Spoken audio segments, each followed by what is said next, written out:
what I need to bring is like a sort of green screen of sorts. Been trying to find. I have the green screen, isn't it? Isn't that a No, green no, screen behind you? this is just the Zoom automatically pretending that I have a green screen. But Oh, you got that fake green screen that going fake on. green screen. How you been, man? What you been up to? Bad. Not too bad, but not too bad. Just staying busy, trying to not go crazy with all of this quarantine thing that's happening or everything that's going on. 100%. But staying busy. I think I've managed. Really? I haven't done anything too crazy yet. Okay, well, that's pretty good, man. Like, literally, just staying sane is half the battle. Give me 1 second. I didn't realize that the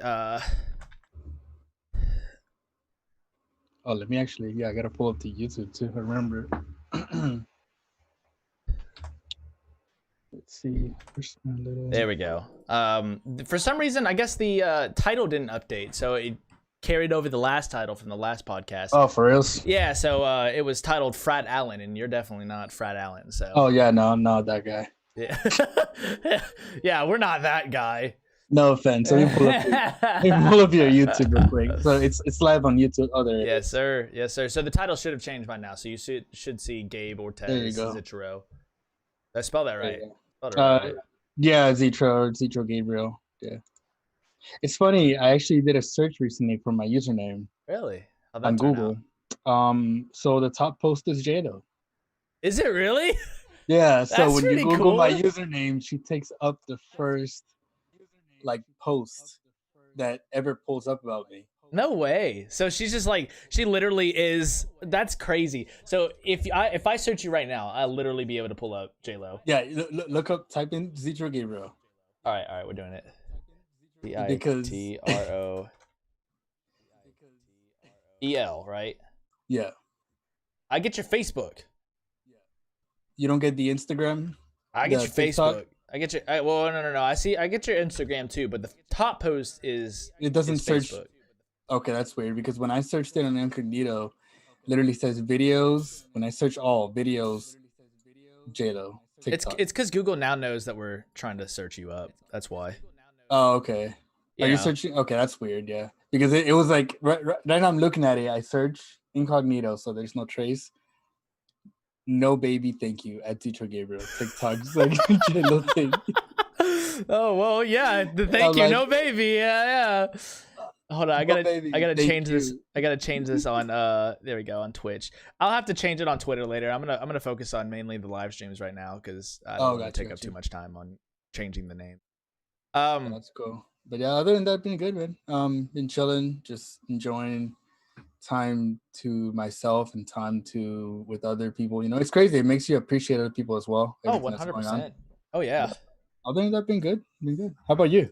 I've just been trying to stay busy. I've been trying to focus on trying to get into a graduate program or a doctorate program. So I have this is 20 page, but I got this giant textbook. It's like full of problems that you got to work out and everything like that. So hopefully by November, we'll find out if I'm in a grad program or not. So it'll be fun. Be super fun. That should be interesting.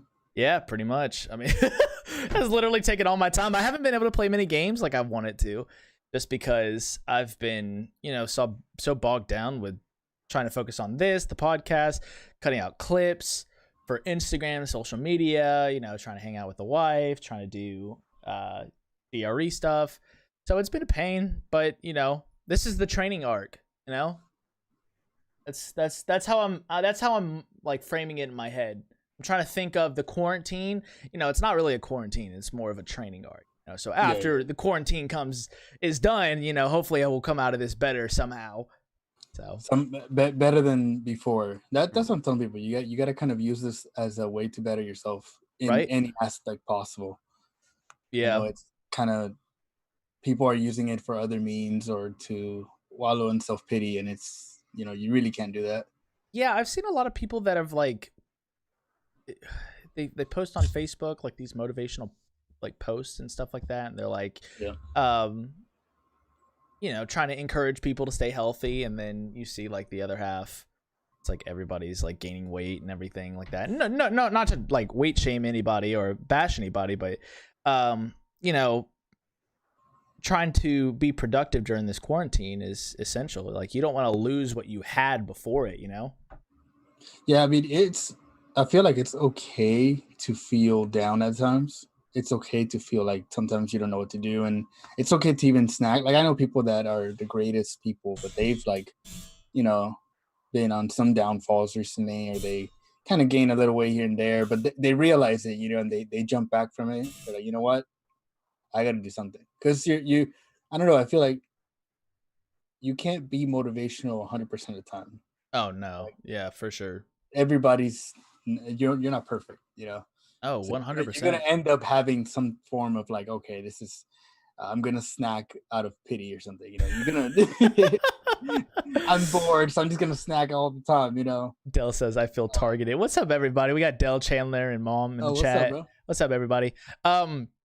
I feel targeted. Yeah. No, well, I mean, be honest, look, because I feel the same way. Hold on, where's my Fritos? Right. I say that as I just had a hamburger and everything. Like, no, like I'm not. It's nowhere we're trying to target anybody. It's just, you know, if, like you said, people are using the quarantine as sort of an excuse to, you know, sidestep goals or not accomplish things that they normally would have accomplished. So it's, in my opinion, keeping that mindset of like, hey, that's what I had to do. I just had to say it's a training arc, you know, like it's I'm gonna come out of this better. I'm gonna come out of this whole quarantine better. I'm gonna come out with a new skill, hopefully, you know. I don't know, Japanese. We're trying to learn Japanese right now so I can watch anime without subtitles. So hopefully we got a new skill after this. So we'll see where it takes us, pretty much. I mean, some people, I mean, like the other day I ran, buddy of mine was saying like, oh, these people don't do anything but do like videos or funny videos, or they'll dance. And I'm like, yeah, but some of those people that are doing that are doing it for actually money, you know, and they actually make money off of creating these things. And being a creator isn't easy. You know, No. people think no, it's not. People think that it's just like, oh, you're just a creator, you just make all these videos. No, some of the people that are legit like creators, like they take their time with these dances, you know, and everything. I do agree that people should learn a practical skill instead of jumping into like, I'm gonna be TikTok or Instagram famous or whatever. But I don't know. What are your thoughts about that? Well, for me, you know, it's not about what the skill is. It's just about doing something, you know? Yeah. Just don't be on your phone all day. You know, don't be sitting there scrolling through TikTok or Facebook or social media. You know, it's okay to hop on every now and then to check out what the latest trends are. Give yourself a break, a little reward or something like that. Because I mean, I do it. I mean, I hop on Instagram. Today I sat on TikTok for a while, to be honest. But to be perfectly frank, I don't think it really matters what the skill is, as long as you're doing something. Like, take content creating for something. For example, if you're content creating, you're going to be on TikTok a lot or all the other social media outlets. So it's just a way to fill time. Exactly. I just don't want to be idle, you know? I think that's the worst part. It's like finding a way to not be idle. Yeah, I mean, whether it's creating content, creating TikTok videos, you're still doing something. But if you're feeling, I don't know, I feel like you can be a consumer or you can be a creator, but you can be both. Yeah. Some people are just consume, like they just consume. They don't do anything else. They don't make any videos. They don't make music. They don't make posts. They don't make a life. And all they do is just sit under, like just consume. But I feel like if you can do a little bit of both and still put something positive out to everybody, I feel like that's the key. Well, let me ask you, man, what's your goal for content creating? So right now, I mean, what I've seen, because I've been through, I think the last 2 years have been a big revelation for me, because before I thought that I wanted to create content based on like weddings, based on other bigger projects. And then I realized that what I wanted to do is not just inflict positivity in others, but use my creativity to help others in their business. So my goal for content is basically create things that gives a positive influence in people's lives, and also drives attention to my work. Right. And that, I've been recently, I've just been saying that, hey, I'm just a digital creator. Like I create, whether it's videos, digital graphics, art, I can do any type of digital content that you need. Yeah, you've gone off the charts, man. You're I no kidding, guys. If you follow him on Instagram, your work is really thought out and detailed. You've done some really good pictures, and it's original. It's like I haven't actually seen somebody do the kind of content that you're creating. Even though it's photos, it's photography. How you edit the videos, how you put a little bit of yourself into it is just really, really interesting. I'm not just saying this because you're a guest on the podcast. You actually have really good I feel content. Flattered. Yeah, I mean, plus I've seen some of the stuff. I've seen some of the stuff that you've done for DVRS, the gaming community, and the video edits that you've made, and they're flawless, man. They are legit professional videos, and I would expect nothing less from you. Well, I think that's what I've started doing with my content, because I know some people make it to have fun, like to just make fun content. Some people have an identity, like they create memes. Other people are just always positive in fitness. Other people know how to do home workouts. Me, I can do digital creation. And I feel like what I've done recently has attracted followers to me, and people that ask me, hey man, like, can you do it for me? Can you do this for me? Can you help me with like my website? Can you help me this?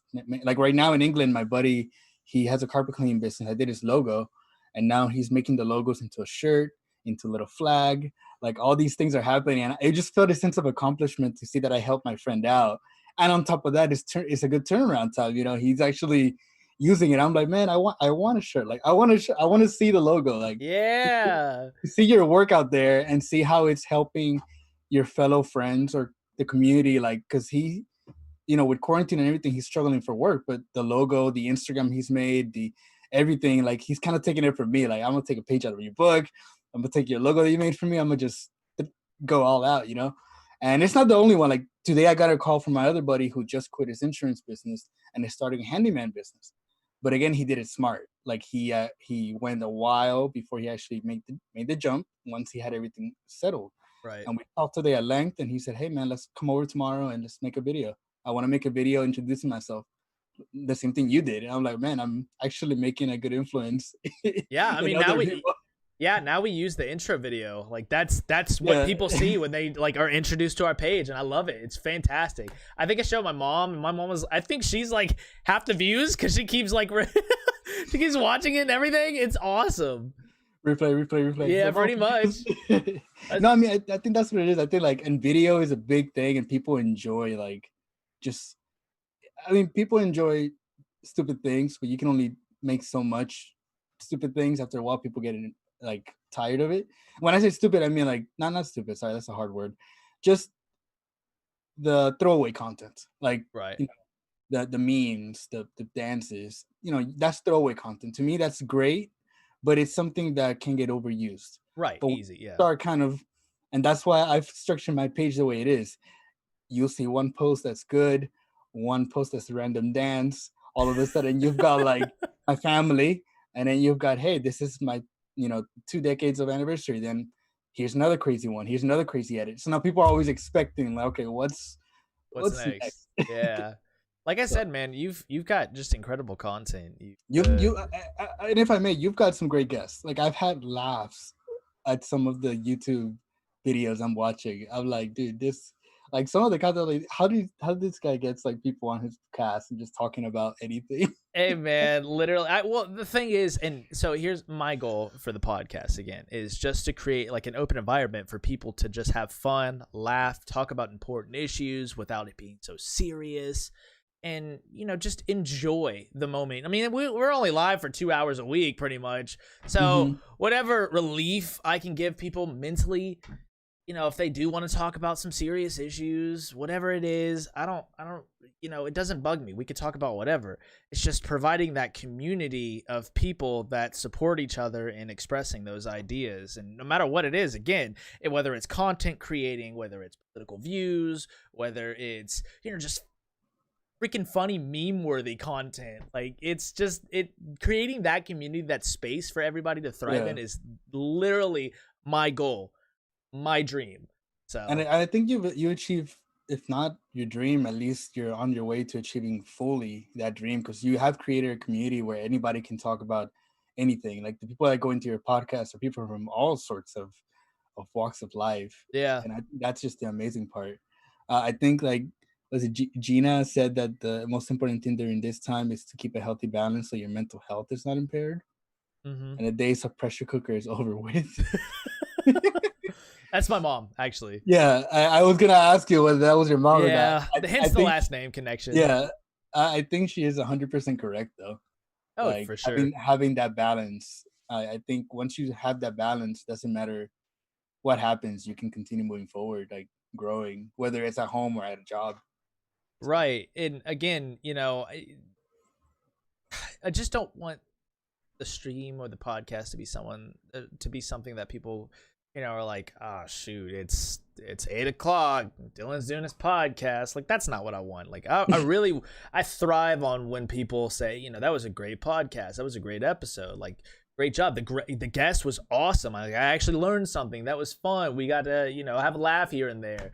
Like, I just, that's the goal. So I guess another one of my goals though is eventually having big personalities on, like maybe even David Dobrik or Mr. Beast. Hopefully, nice. I think my long-term bucket list goal though is to eventually appear on Joe Rogan. So we're gonna work for it, and until we get there, we're not stopping. We're not sleeping. We're gonna keep going. We're all in, dude. All in. That's literally gonna be my goal. That would be amazing. If I knew him personally, I'd throw you a bone. I know, right? One day. Hook your brother up, bro. Bro. Anybody watching this podcast know anybody that knows Mr. Beast, David Dobrik, or Joe Rogan? Hit me up. Hit my DMs up. I'm on Instagram. Hit us up. Like, so, I mean, for real though. Hook a brother up. Hook a brother up. Now, what do you think about, like, that's one thing I wanted to kind of bring up just briefly, like with TikTok being like potentially banned here or not, or who knows what's going to happen, and then with now Instagram launching Reels. I made a joke about it, about how like I thought it was a conspiracy, but I'm not a real conspiracy theorist because I'm not, but I'm just hold up before we go any further. What is Instagram doing? What's the Reels and what's the conspiracy? So coincidentally, I was just thinking like how TikTok was getting banned here in the US with like the whole issues. And then all of a sudden Instagram comes up with their Reels feature, which on Instagram is basically a TikTok clone. 15-second video using audio, and people can use your audio, and you have a section for it. Use just 15 seconds of video using audio effects. Okay, so they're just a TikTok ripoff. Yeah, it's it's baked into Instagram. So when you get into Instagram, you have the Reels right there. You're able to swipe to your story, and where it says live story and then Reels, click the Reel, choose the audio, effects, timing, pretty much almost all of TikTok's features, and then make your 15-second video. You can pause it, you can re-record, you can, and I tried it. I mean, I've done 3. I see a lot of traction with it. It's only 15 seconds. And I'm just thinking like the conspiracy theory to me is Facebook must have been scared of TikTok from how much TikTok is making waves around the world. And TikTok Instagram is huge. Yeah, and Instagram is known, or Facebook is known for like swallowing up companies or taking the features. Like they killed Snapchat with their stories feature and everything. So I don't know. My theory is Facebook must have something to do with it, or must have something to do with the fact that TikTok is gaining negative attention in order for them to all of a sudden bring out their TikTok clone for Instagram. Well, did you hear that Microsoft was planning on buying out TikTok? Yes. Yeah. And that would give the US money pretty much, or investors. That's the plan. Yeah. To give investors in the US more control over data and TikTok over the US. So my thing is, I mean, I know money always speaks. So of course money is always the king of all these deals and everything. Right. But at the same time, like, it's just weird the fact that TikTok garnered so much negative attention in a week, and then 4 days later, after TikTok is supposed to be banned, Microsoft said they're going to buy it. Facebook launches their TikTok clone that's right on Instagram, and it's smart. Like, it's a smart business move. Just put it right on Instagram, keep people on the app, so they don't have to open TikTok. Yeah, that would kill TikTok for me, because I would love for everything to just be integrated through Instagram. I mean, that would be awesome, because then I could just post one IGTV clip and then have it just go to all the feeds. Exactly. Just have it all the same. I mean, it makes sense. The reason why I heard someone said that Trump was saying that it was going to be banned, or he was threatening to ban it, so that the company that owns TikTok would hurry up and be pressured to sell it to Microsoft, because they were already in the talks about it. So that's why he did that move, so that it was a business move, so that Microsoft would, be on top and they would come out the winner. But obviously we know that didn't happen. So I mean, I think, I don't know. I honestly think that there could very much well be the case, and Instagram is smart. I mean, they know what they're doing. And if you look at Reels right now, like if you go to your Explore page, the top big section is Reels. Almost every sound that's now popular on Instagram is sounds that are popular on TikTok. Like, people are just taking it. I mean, even one of my videos has a popular song from TikTok. I used it because I know it's like, but I was reading an article on it, and it said, yeah, that's the I think that's the killer. I mean, unless Microsoft buys TikTok, but I don't know what Microsoft will do with it. I mean, other than data mining. I mean the same thing. They would just get the money from it. I mean, yeah, like, there's nothing. It's a business deal. I mean, it's all about economics these days. Wait, hold on. What am I? I'm not ignoring anybody's Snap. I don't even have notifications for Snaps. Yeah, what the heck are you guys talking about? Look, there's like literally, can you see? No Snap notifications. So I'm not ignoring. I just haven't gotten it. I love you all. Let me get to some of these comments, because they're running on 2 megabytes of data. Right. What's up? Matt's in the chat. Here we go. Yeah, this guy's targeting me. Reported. I love you. Wait, you're reporting me or Dylan? No, he's talking about me, man. Okay, report Dylan. No, yeah. That's my bud Chandler. He's awesome. Can you help me get better at Overwatch? You actually play Overwatch, right? Yeah, I do. Yeah. We'll talk about that in a minute. Oh, Open Queue has been amazing. Love it. Has it really? All right, we'll talk about that in a minute. Dylan, you didn't open my Snap, by the way. Daddy Trump. Dylan is ignoring my Snaps too. He's so busy. Because he's on Android. Dylan. Insane. Oh man, I love you. What? I've been wanting to get back on Android because iOS is killing me right now with so many bugs recently. It's really bad. I like Android. I mean, then again, I'm usually a misfit when it comes to some of the software and tech stuff. So I just prefer. I've always been an Android guy. Okay. Well, that too. I've always been an Android guy. Like, I have never once had an iPhone. I've had an iPad, but it just didn't feel good to me. Like, it just, for me, like it's just having 2 relationships. Yeah, I mean, I will admit the camera quality, at least the front camera quality on the iPhones, is spectacular. It's beautiful, but the actual megapixels on the Android, on the back camera, the real camera, is better. You got higher megapixels on the Samsung. It's way better. The one argument that I do find convincing though for Apple is the ecosystem. Having everything integrated into one little snapshot like device. So I found that really interesting. That's what I mean. The reason why I went back into iPhone was because of the ease of use when I was working at a dental office. So everybody had an iPhone. So everybody had groups on iMessages, and that's how we communicated, and everything was quick. If you didn't have an iPhone, you weren't put into these groups because it wasn't iMessage. It was the worst sense of not belonging to, And I was one of the top managers, and they were like, "Oh well, because you don't have an iPhone, so we don't want to add you here because you're going to be the green bubble on the chat that everybody hates." And I was just annoying. So I got an iPhone because of that. But then I stayed with it because it is easier. The iMessage feature, I think that is just a lot easier. Well, let's build upon that, I guess, issue. You said you felt left out. Do you think that there is a materialistic aspect with focusing on Android versus Apple? I don't think it's a materialistic aspect. I think it's the fact that Apple work-wise has done a better job at like integrating itself into work environments and manager environments, things like that. So when it comes to that aspect, iPhone is easier, you know. Okay. FaceTime, you know, people usually say, hey, just video comment, FaceTime me real quick. I'll check out what you're trying to tell me or something.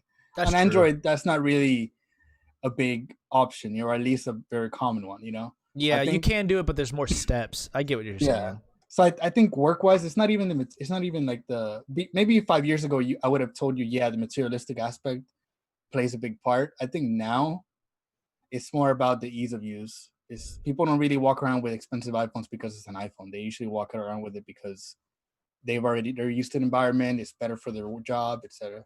Right. I was actually looking up, you know, what the best laptops are in 2020, and to see the laptops that you can get from Apple, like actually watching review videos and seeing like how they integrate and how they work, you know, it actually seems convincing to get an Apple laptop if you're not, you know, using it for work or anything like that, because the design, the sleekness of it, it looks smooth, it feels smooth, just it's a great system. I gotta give it to Apple. I mean, they know what the users want. This design-wise, yeah, I feel like depending on what work you do, I've heard more people say that they prefer Windows over Apple. Right. Just the environment, you know, which is the only place I think where Apple has lacked a little bit is where PC excels, is the fact that you can modify a PC, you can make it better, you know, it runs more software, you know, you don't need to go through all these hoops just to get to one. I think that's the only thing that I think PC has over. Yeah, if you know what you want and you know what you're looking for and you know what you're doing with it, PC all the way. Hands down. It like literally is the better model. I mean, in terms of knowledge, like it has more room for exploring and doing a lot more with the features. Feel smooth, get a room. No Apple laptop. My boss is adamant about no apples, man. Mr. Know-It-All, yeah, he was asking if I'm sorry, yeah. Yeah, you're good, man. Yeah, you're good. With websites.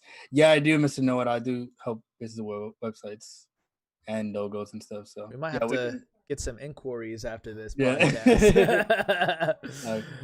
Yeah, Apple laptop. I mean, I don't know. I was gonna go with an Apple, but after seeing the reviews on graphics is good on Apple.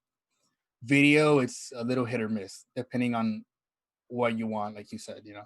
So I just have to go with the PC setup. From what I know, it actually video software wise, like if you're into the creation aspect of being a content creator, I actually hear that Apple is better for content creating.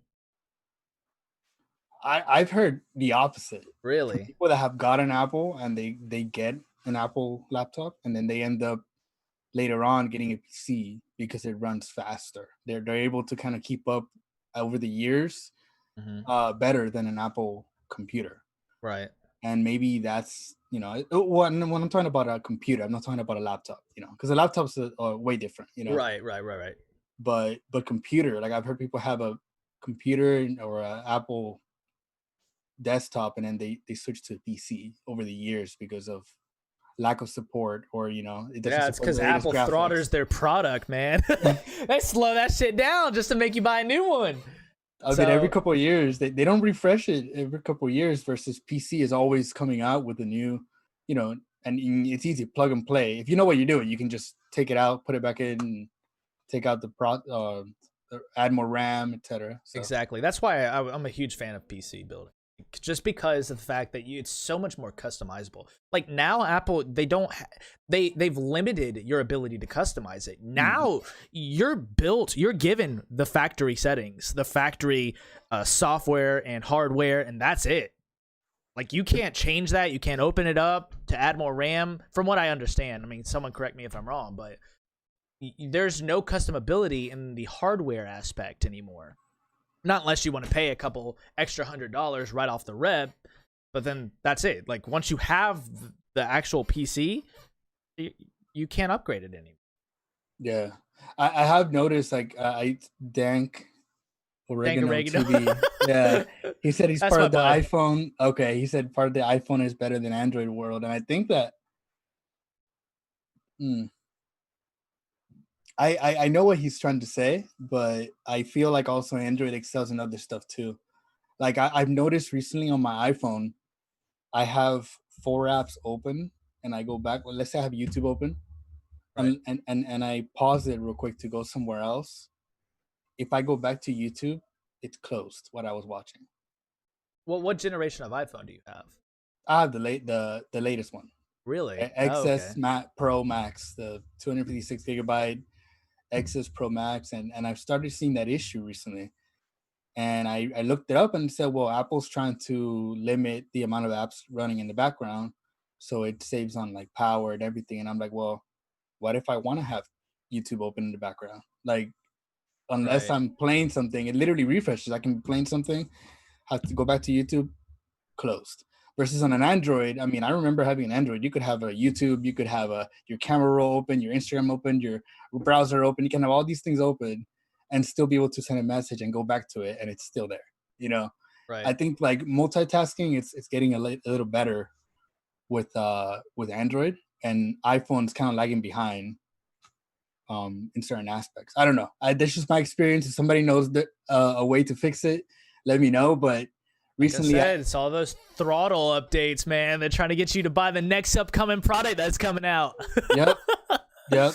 And this is the latest one. Like I said, I'm surprised it's doing that, but I don't know. Let's see. Dell said he's sending you a DM on Instagram. What's up, OP?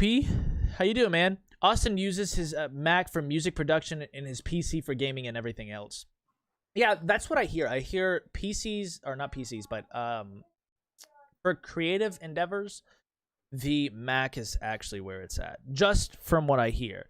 If you're doing anything scholarly, like trying to run reports or data where it takes a massive amount of RAM, because all that has to be stored in the working memory of the computer.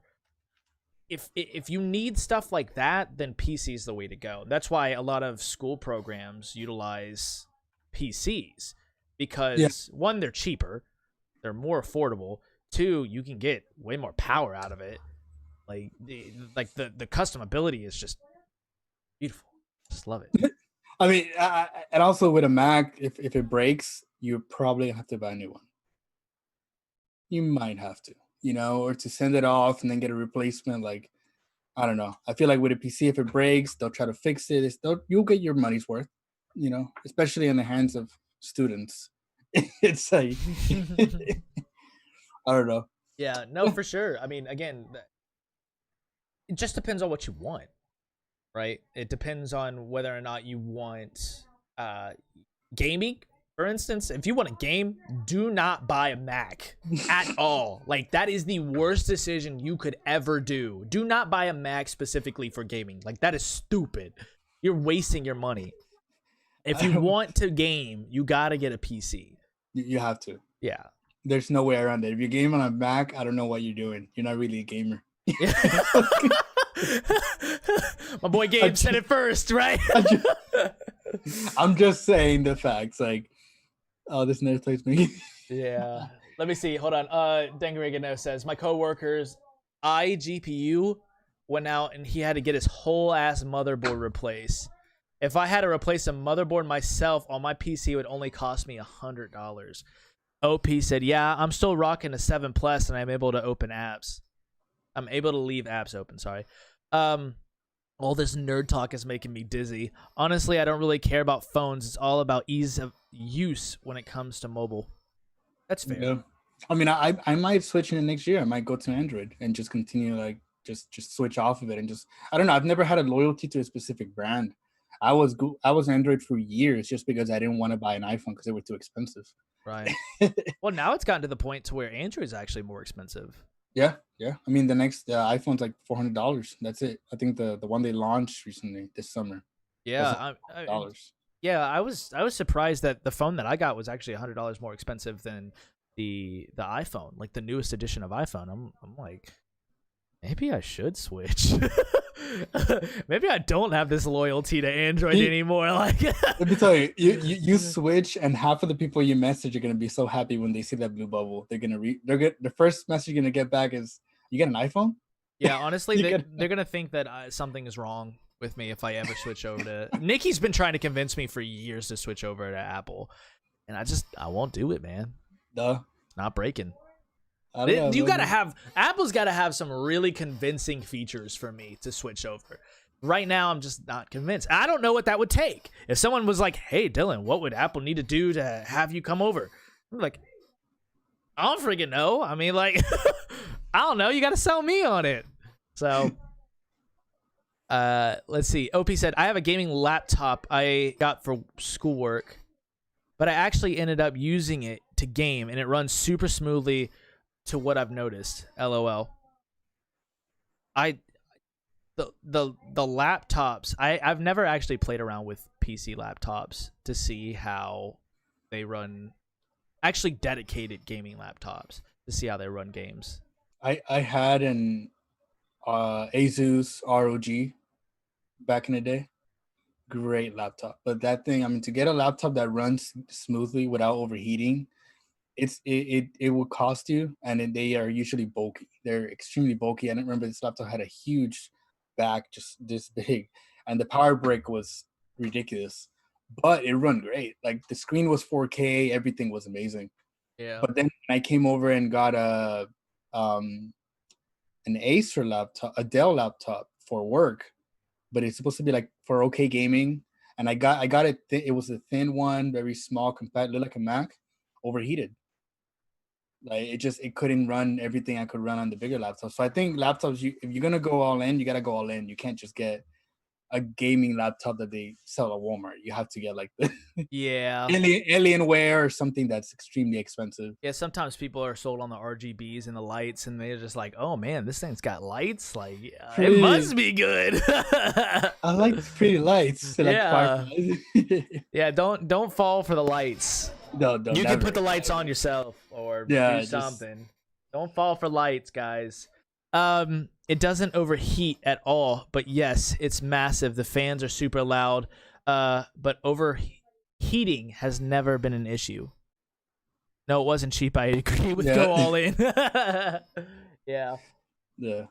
What do you think about like with like schools getting back and forth with the whole digital versus, I mean, here in Georgia, it's a mess. I don't know what's going on. I might get a lot of hate for saying that, but I firmly believe that teachers should do something. Like, whether it's, I'm just gonna.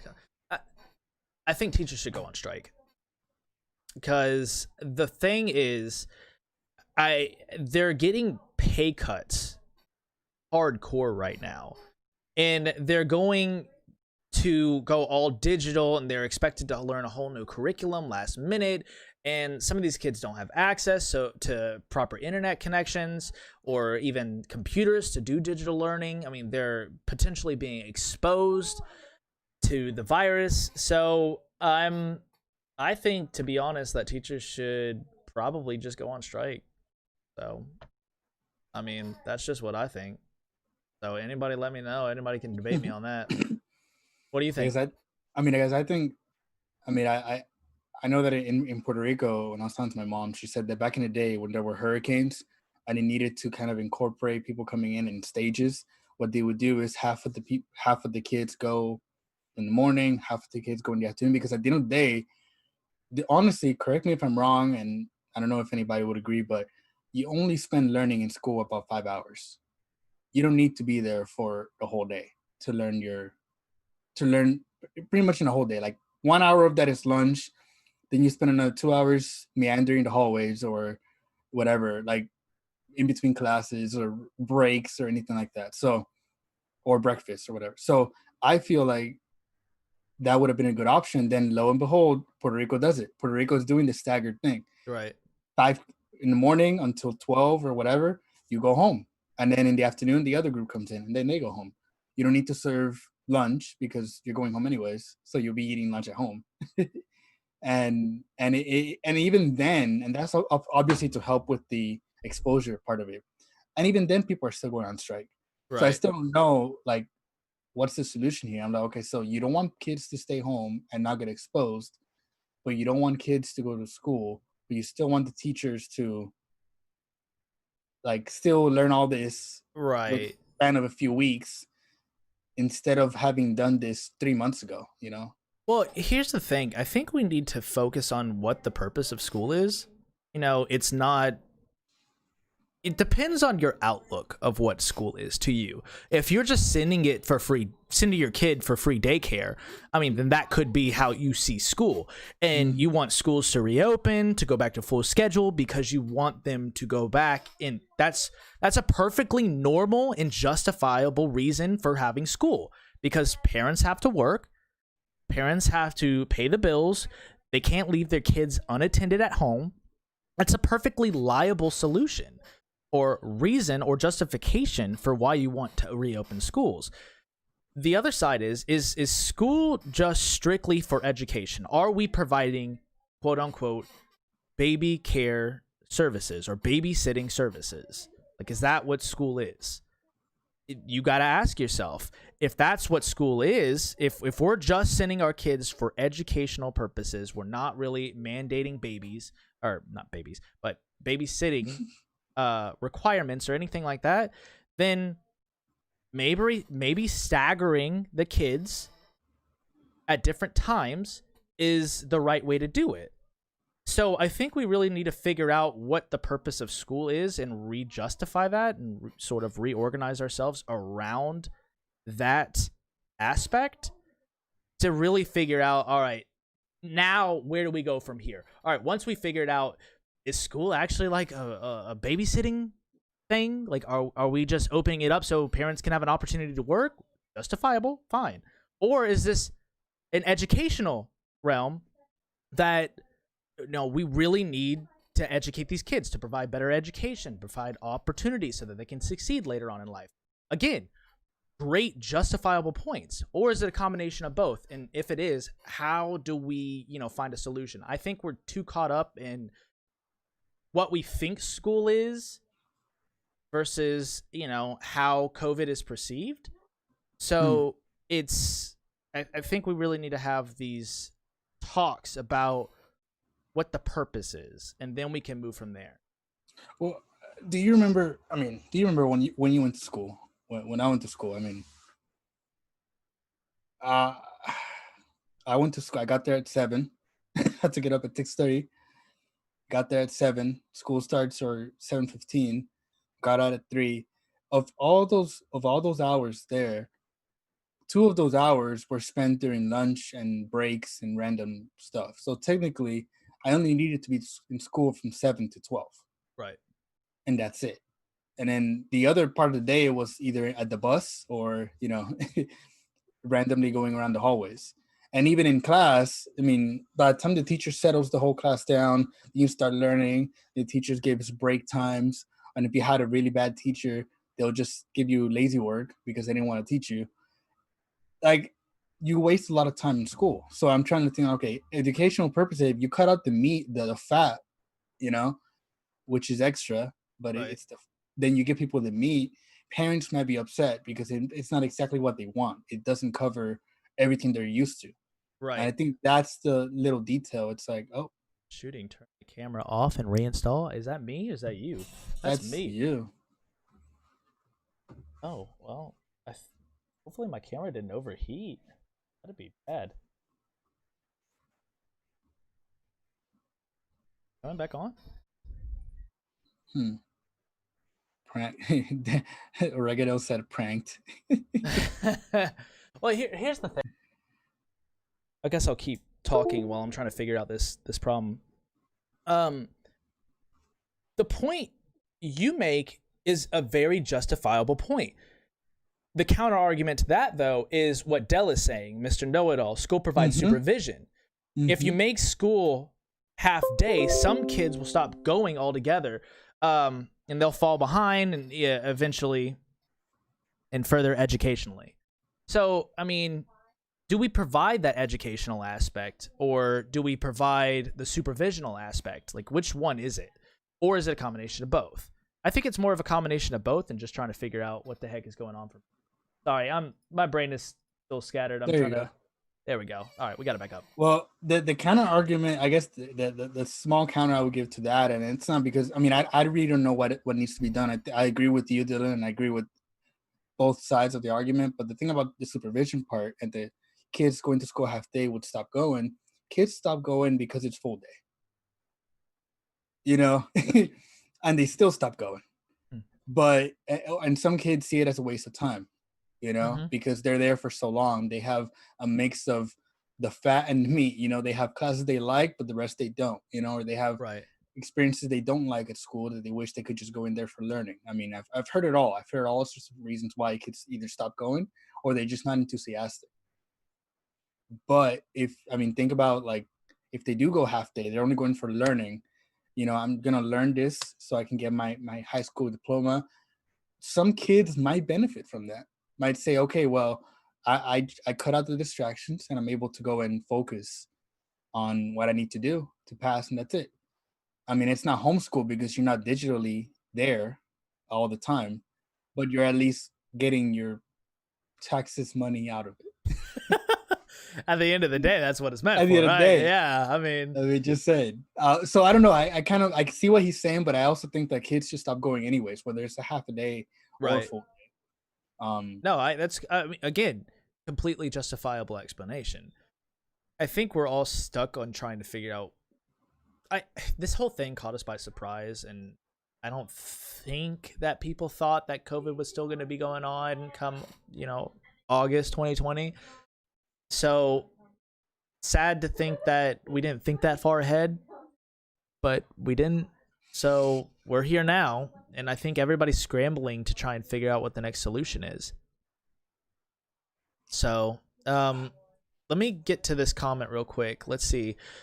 Since I left the corporate world, I have settled for whatever is inexpensive and functions decently. I think that's in referral to PC, Android arguments. I think a lot of people have. Yeah. Yeah, my sister works at Longwood University, and she has gotten a 70% pay cut for COVID-19, but they don't know when her pay will be back. University of Longwood. It's one of the two. I'm too fucking tired. Oh. In agreement with what Dylan said about teachers, sadly no one in Congress or any elected official received a cut. Yet the people they are entrusted to help, they cut their salaries. Kaler, coronavirus. Gina, I completely agree. No one says anything about the high up people. And we already read that one. Pranked, who turned on the lights? I'm taking the free frame. Schools also develop social skills, and if you don't live in a populated area without schools, it's hard to develop those types of things. Screenshot of Dylan looking like a Smurf in Discord. Oh my gosh. Beautiful. I like it. Yeah. But I mean, I agree with you. I in some aspects I think that we need to think about how we can reorganize school and what is the intention and purpose of school. I think that is the education system that we have today actually viable in contemporary society?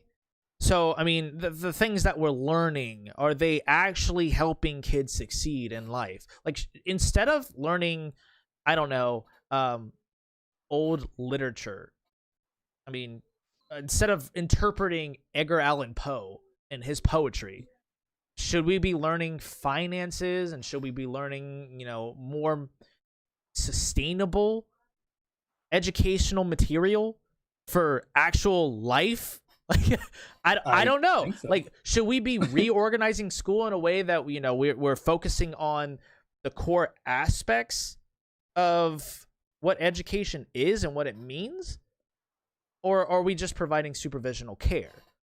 I mean, that's still, I think that's a valid point. I think the supervision is important. solely because it helps parents who don't have the resources to pay a babysitter or someone to watch their kid for however long, like an 8-hour workday. So, I mean, that's why typically elementary schools line up with the workday schedule. Like, so if you look at like elementary schools like Taylor Elementary or what are the other elementary schools? But if you look at them, they typically line up with, adult work schedules because they provide parents that don't have access to that material, like the resources for funding a babysitter. They provide access for supervisional care, which is incredibly important. Again, I think that we just need to really have a talk about what the importance of education is and how we can reevaluate it in contemporary America. So yeah, I think your mom said that the poor won't receive what they need regardless of what the need is, and then the education. Yeah, social skills critical, and the education system needs an overhaul, and kids need supervision. Yeah, I mean, the poor, the comment about the poor really hits hard because there are people there that don't have the internet connection, the means necessary. Unfortunately, there are some kids out there that even will never get that because their parents don't care. They'll get the means from the government to actually get what they need, and the parents will not give it to them. Who knows what the parents would do with the money they receive? They'll just go and do whatever they want, and the kids now won't have the resources they need. Well, here's the interesting argument started to debate now that education has basically gone digital. Is the internet a utility? Like, should the internet be a basic utility? And I think that's an important question to answer. Like, depending on how we go with education, like water, light, electricity. Yeah, is it a utility? I mean, granted, you can get your water turned off at any second, but there's outlets that you can use. Like, every store offers free water. You can go into McDonald's, or you can go to Chick-fil-A, or anywhere, and you could just get free water. There's usually water fountains up in Target or even in gyms. Water is a free commodity. So should we think about internet like that? And I know that we have access to internet in less mainstream ways, like the library. Should we consider having more access points for that if the ability to socialize it, I guess, is not applicable? And again, we're working out these thoughts like mid-conversation, so nothing I say is going to be perfect. Sometimes what I say is stupid, so we're just trying to work out these thoughts as we go along. Is it a utility? I mean, I think internet is very internet before water. There we go. Quote of the century, dude. 2020. Here we go. Dude, you can get it. You can cut off my water, but do not cut off my internet. I can take a shower at the gas station. I know, right? But I can't do my schoolwork at the gas station. So do not cut off my internet. Oh man, no. I think internet is definitely important now. Like, looking back at when I was in school, I mean, I'm old, not really, but I'm 29. When I was in school, I went out through school with basic internet, if not no internet. The time we had internet in my house was soft junior and senior year. It's when we finally got internet in my house. Right. So any work I had to do, anything, was through like the library or through the Ethernet cable the school provided for me. Right. With AOL, you could connect it and get 20 hours for free a month. Right. That was the only way. So now I'm thinking, I'm like, all these kids don't have school books. They don't use those things. It's all internet. So when you're expecting a child to go through 12 years of school digitally, or half digitally, half in school, whatever they decide, you got to provide those resources. And I feel like if you're taking money from taxes, then that money should go into providing internet for the kids in school. Right. I don't know. I mean, I think I'm in agreement that we need to have, if this is the modality that we're taking, and internet is becoming so important, like the ability to have access to internet, you can't do anything nowadays. Like you literally have to have like some sort of profile somewhere, an email set up, just to receive notifications or to apply to schools. Like you have to have internet. And now schools are making it to where they're doing most of their education, like all their grading is through what was that one software, web oh man, I hated it. I had to use it for physics. Oh my gosh, it was I forget what it's called, but it was like this online platform, and even when you typed in the right answer, it was still wrong. I was so mad. Hated it. But if someone knows what the site was called, I think it's called Web something. I don't know, but let me know in chat. But schools are utilizing these softwares and browsers and everything like that. I think it's important that we understand what resources communities have and what resources are limited in those communities, to basically say, all right, we need to, if this is the route we're going, we need to set it up so everybody has access for it. Whether it's, I don't know if that solution is to say, we're just going to make internet free. I don't think that's the right solution. But maybe the solution is opening up libraries, more community access, better public accesses to these facilities. I think the U.S. is behind in a lot of the U.S. is behind in the technology side, by a whole bunch, especially internet speeds. Like we are one of the slowest in the world. Yeah. There's countries with faster internet speeds than we have in like one state. It's crazy. Part of it is just the economic competition that there is here. Just everybody wants a piece of the pie. No one wants to give up or any sort of their pie for bettering of the communities. Yeah. And I don't know. Well, here's the thing. So Del made a point, which I know he makes this a satirical joke, but it's important. Like he said, back in my day, paper report card. I got a paper report card. Parents had to sign it, and we took it back. Yeah. So I think we're too far ahead in the technology realm to say we're gonna go back. Let's screw technology. I just don't think going back to paper is even a reasonable outlook anymore. I think that we're so integrated into technology now. I think we really have to start to consider seriously how we're going to provide educational opportunities for kids. Well, Mr. Know-It-All had a point too. He said, where was it? I saw it here. Public school was created to make sure all children receive equal education. Internet would need to be a utility in order for that to continue. And that makes with virtual learning sense. Yeah, with virtual learning. And I'm like, that makes a lot of sense. If you expect the curriculum to be fulfilled for free, then those kids would need to have the materials needed. It is in college. Yeah, it's like, hey, here's a free education. By the way, you need a $1,000 laptop or a couple hundred dollar laptop, internet access, which is like $30 a month. Screw that. Like, it's like, all right, well, terms and conditions apply with free education. You want to have a kid, just know that the next 12 years, every 2 years, you're gonna have to buy a new laptop. You have to pay for internet. And I'm not saying that parents shouldn't pay for internet, but some parents don't have those means. Some kids don't have the means to pay for that. Yeah, I don't think we're thinking about this sensibly enough to actually have at least the world or social media or anybody that's actually debating these issues. I don't think that we're actually thinking about these issues seriously and sensibly enough to actually understand that not everybody has access to this education that we're talking about.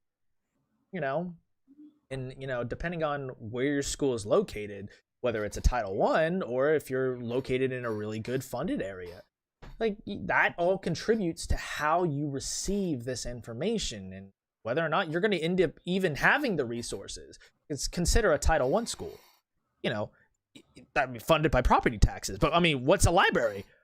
funded by taxes. Like so even if we opened up a library in that area to provide more access, I mean, is it going to be properly funded? Like, we got to think about these things, and I just don't know if we're having this conversation. Well, I mean, if you open the library, then what's going to happen is you're going to have to socially distance, because there's a reason why you can't go to school because of all this happening. So it's not like you can open a library and have 50 people go into the library at a time. That actually is not going to happen either. So it's like, it's all these like, if then this, if this then that, and then and then you got to think about transportation to the library. I mean, we're providing transportation to school. Are we going to do it to the library? Like, are you going to have access to this computer lab?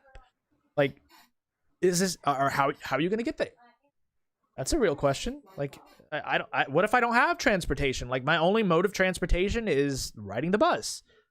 Like, I just don't know. It's not like other countries where they have public transportation almost in every corner, you know, or like some states like New York where there is public transportation. You can't really complain about New York. It's okay. Well, you can get on a bus or get on a train. Right. But at the same time over here, it's like, for example, in Georgia, I don't know how the kids would go to the school. Schools are so far. Sometimes walking to school is not an option. Walking to a library is usually not an option either.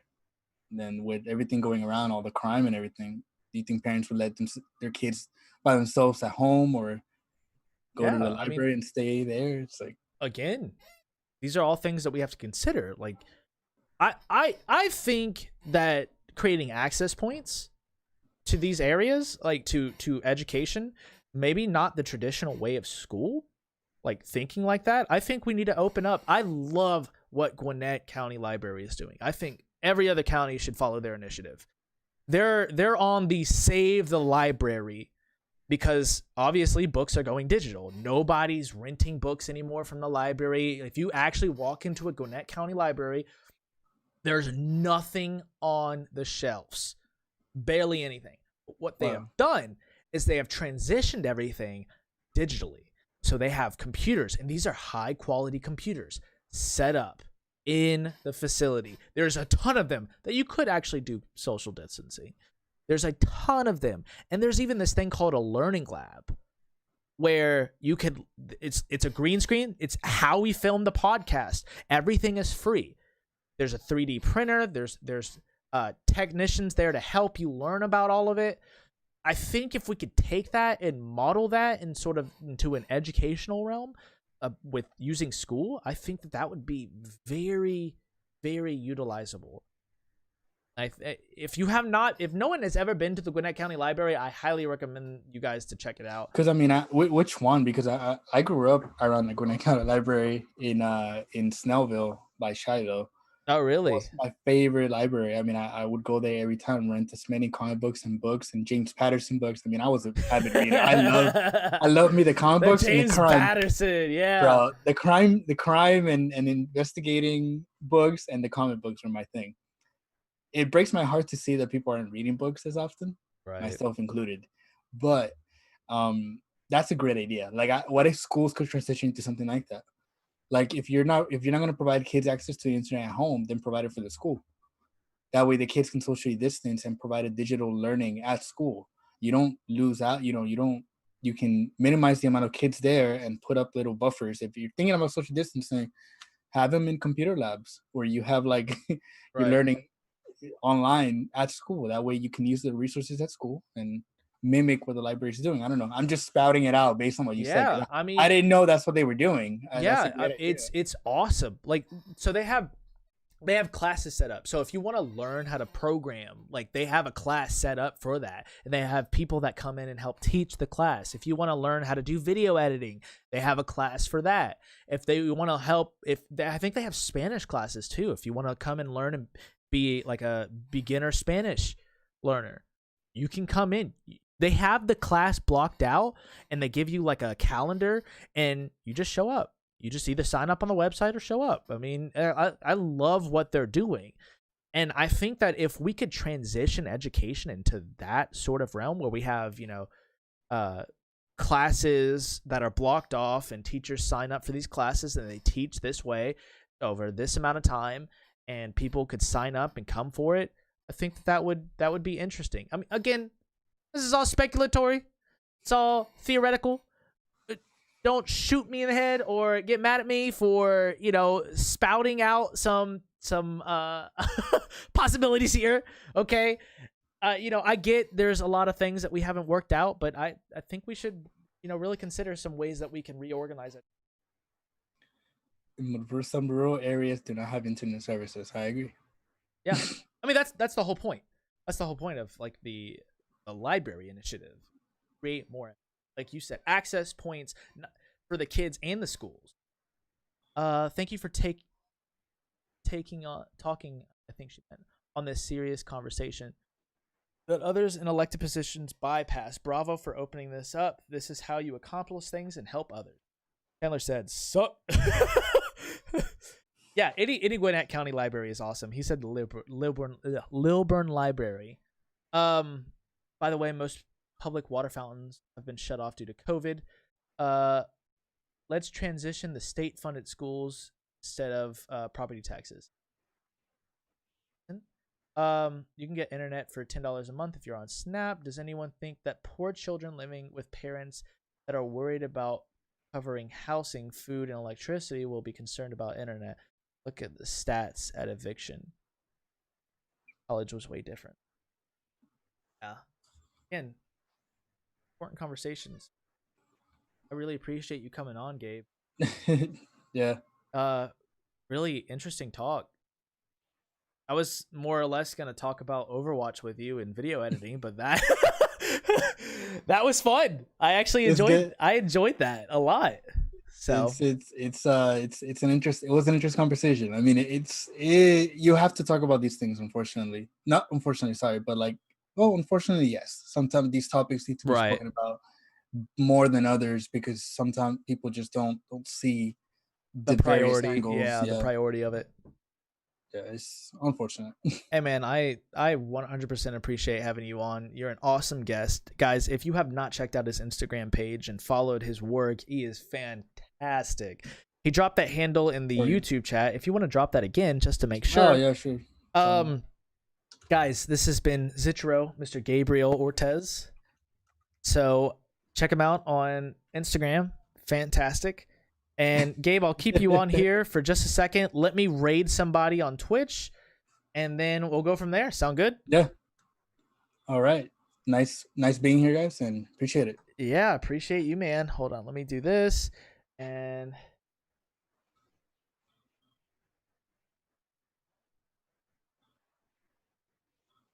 I hope I spelled that right. I always mess this up. All right. Rating. Here we go. 4, 3, 2, 1. Right now. Bye, guys. And